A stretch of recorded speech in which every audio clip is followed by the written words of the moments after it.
Greater Kailash lane number 27, ये board आप देख रहे हैं, सामने लिखा है ग्रेटर कैलाश लेन नंबर 27। इस लेन नंबर 27 में जम्मू म्युनिसिपल कॉरपोरेशन इस स्ट्रक्चर को आकर डैमेज कर जाती है। ये देख सकते हैं आप, स्ट्रक्चर सामने खड़ा है और इसकी ईंटें भी नीचे गिरी हुई पड़ी हैं, क्योंकि जम्मू म्युनिसिपल कॉरपोरेशन ने लगभग 4 दिनों पहले आकर इस स्ट्रक्चर को डैमेज किया। अब समझने की बात यह है कि जम्मू म्युनिसिपल कॉरपोरेशन को ऐसा लग रहा है कि पूरे जम्मू शहर में और कोई इलीगल स्ट्रक्चर, कोई एंक्रोच स्ट्रक्चर नहीं दिखा। वो फुटपाथ जो एंक्रोच हो चुके हैं वो भी नहीं दिखे। जो कंस्ट्रक्शन का सामान सड़कों के ऊपर पड़ा होता है, जो यहाँ पर भी पड़ा हुआ है, वो जम्मू म्युनिसिपल कॉरपोरेशन को नहीं दिखा। जो गंदगी पूरे जम्मू शहर में है वो भी जम्मू म्युनिसिपल कॉरपोरेशन को नहीं दिखती, लेकिन दिखी तो ग्रेटर कैलाश में 26 लेनें छोड़कर 27वीं लेन में ये जो स्ट्रक्चर खड़ा है, ये स्ट्रक्चर उन्हें दिखा और ऐसा लग रहा है कि जानबूझकर इस एक पर्टिकुलर स्ट्रक्चर को टारगेट किया गया और यहाँ पर आकर इसकी दीवारों को डैमेज किया गया। ये ईंटें एक नेशनल लेवल पावर लिफ्टर के सपनों के घर की ईंटें हैं, जिस घर की दीवारों को जम्मू म्युनिसिपल कॉरपोरेशन आकर तोड़ कर चली गई। ना उन्होंने कोर्ट का स्टे देखा, ना उन्होंने घर के डॉक्यूमेंट्स देखे और ना ही उन्होंने सुनने की कोशिश की कि आखिर ये मिडिल क्लास फैमिली जो यहाँ पर अपना घर बनाने जा रही थी, अपनी जमा पूंजी इकट्ठा करके पाई पाई जोड़कर इन ईंटों के साथ अपना घर बनाने जा रही थी, आखिर हम जब उसका घर तोड़ेंगे तो हम ये नहीं सोच रहे कि वो आखिर करेंगे क्या। मेरे साथ अपूर्वी हैं, वो नेशनल लेवल पावर लिफ्टर जिनका ये घर बनने जा रहा था। तो अपूर्वी, आपसे समझना चाहूँगी, क्या इस घर के डॉक्यूमेंट्स आपके पास मौजूद हैं, रजिस्ट्री आपके पास मौजूद है? बाकायदा हमारे पास मेरे फादर के नाम की बिल्डिंग है, मेरे फादर के नाम का ओनरशिप है इस बिल्डिंग पे, इस लैंड पे। उसके बाद भी वो डॉक्यूमेंट्स नहीं देख रहे हैं हमारे, ना देख क्या रहे हैं, वो तो सब करके चले गए हैं, आपने देख ही लिया। स्टे ऑर्डर होने के बावजूद भी उन्होंने ये किया है। तो मुझे तो 5 दिन हो गए इस चीज़ पे बोलते हुए, इवन कि मुझे लगता है आधा जम्मू मैंने इस चीज़ पे कवर कर लिया, बोल के चिल्ला के। पर अभी तक इन ऑफिसर्स पे क्यों नहीं एक्शन हो रहा है? वो जो जॉइंट कमिश्नर मुझे थ्रेट करके गए हैं, उन पर क्यों नहीं अभी लीगल एक्शन हो रहा है? और क्यों नहीं लोग मेरे सपोर्ट में आ रहे हैं? मेरी फैमिली इतना ही इस चीज़ को बोल के थक भी गई है। अब तो हमें शर्म आने लगी है कि हम इस पर बोलें भी कि नहीं बोलें। बट वो ऑफिसर्स जो हैं जॉइंट कमिश्नर, उन पर क्यों नहीं एक्शन लिया जा रहा है, जो इन्होंने गुंडागर्दी हमारी ये प्रॉपर्टी पे की है? पहले समझना चाहूँगी कि अगर इस बिल्डिंग के जो डॉक्यूमेंट्स आपके पास मौजूद थे, स्टे किस चीज़ का था? स्टे हमारी फर्स्ट फ्लोर की पिलर्स पे था। वो भी डॉक्यूमेंट्स लेकर उनके पास गए थे सबमिट करवाने। कुछ इश्यूज़ होने के कारण वो सबमिट नहीं हुए डॉक्यूमेंट्स। फिर हमें कोर्ट के पास जाना पड़ा और हमने स्टे ऑर्डर ले लिया उस पर, हमारे फर्स्ट फ्लोर पे। ग्राउंड फ्लोर हमारा बिल्कुल क्लियर है, बिल्कुल विद डॉक्यूमेंट सब कंप्लीट है। पर उन लोगों ने हमारे एक डॉक्यूमेंट भी नहीं देखा, आके हमारे फर्स्ट फ्लोर पे हिट किया, ग्राउंड फ्लोर पे हिट किया और हमारी सारी वॉल्स गिरा दी। तो वही मेरा बार बार मीडिया में आने का यही है कि क्यों किया उन्होंने ये कहाँ की गुंडागर्दी है? उस समय ऑन स्पॉट कौन कौन लोग मौजूद थे? आपने जब उन्हें डॉक्यूमेंट्स दिखाने की कोशिश की तो उनका क्या रवैया था? जॉइंट कमिश्नर थे और उनके साथ जितनी भी उनकी टीम थी, ऑफिसर्स लोग थे, सबने मास्क पहने हुए थे।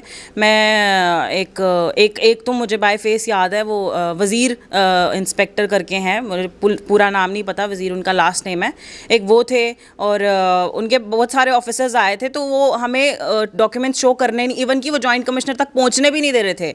हम जॉइंट कमिश्नर तक पहुँचे भी हैं, उसके बाद भी वो जॉइंट कमिश्नर जो है हमारे पेपर्स देखने को तैयार नहीं था।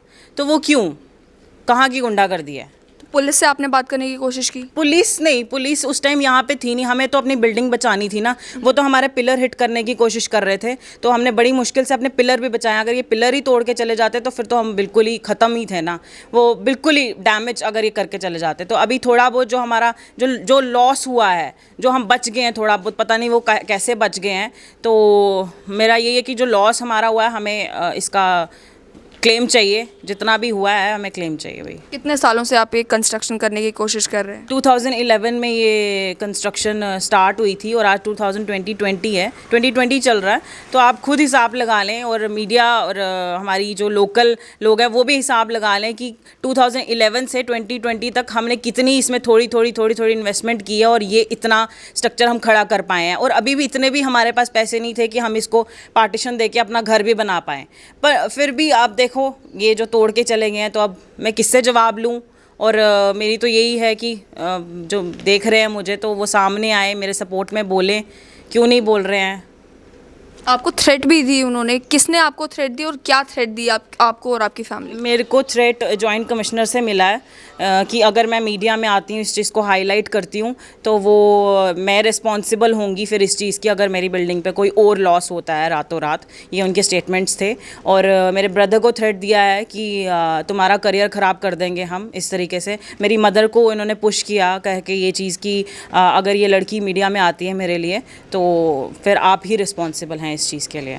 तो वो अगर फैमिली पे थ्रेट देने वाली बात है, तो इसीलिए मेरा जो इनके ऊपर ऑफिसर्स हैं, मेरी उनसे रिक्वेस्ट है कि वो सामने आए और इस केस पे अपना देखें, उनको बताएं हम क्या कर सकते हैं इस पे। मैं जो जितना कर सकती थी अपनी फैमिली के लिए, मैं वो कर रही हूँ।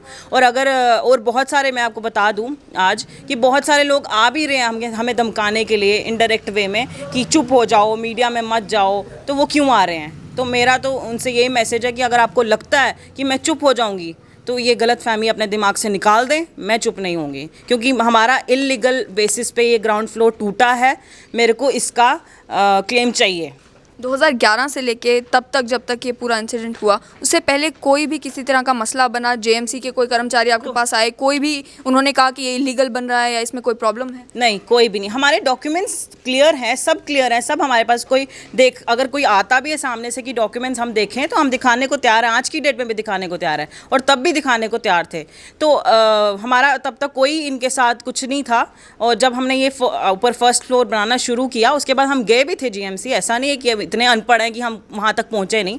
हम गए थे, लीगल बेसिस पे गए थे। कुछ ऐसे पेपर्स कंप्लीट ना होने की वजह से हमारा उस पर स्टे लग गया, उस पर रुकावट हो गई। फिर हम कोर्ट के थ्रू चले गए कि हमारी जो रुकावट लगी है वो हम लीगल बेसिस पे, जो भी कोर्ट हमें बोलेगा वैसे ही हम चलेंगे। तो क्योंकि वहाँ पे जो हमारे जम्मू म्यूनसिपल कॉरपोरेशन है, मैं साफ साफ बोल दूँ, वो गाइड नहीं करते हैं। वहाँ पे जितने ऑफिसर्स हैं वो हमें बिल्कुल गाइड नहीं करते हैं। मेरे पेरेंट्स, मेरे फादर इतने बीमार हैं, आज वो आपको नहीं दिखेंगे यहाँ पे, उनकी हेल्थ इश्यूज़ हो गए हैं। मेरे 5 इंटरव्यू, जितने भी 5 दिन से जितने इंटरव्यूज़ हुए हैं, मेरे फादर मेरे साथ खड़े थे। आज वो नहीं खड़े हैं क्योंकि उनकी हेल्थ इश्यूज़ हो गए हैं। वो अब बेड से नहीं उठ पा रहे हैं। जो भी उनका प्रॉब्लम चल रही है, हम डॉक्टर को भी कंसल्ट कर रहे हैं। एक तो लॉकडाउन की वजह से हम डॉक्टर को कनेक्ट नहीं कर पा रहे, तो दिल्ली में उनका ट्रीटमेंट चल रहा है।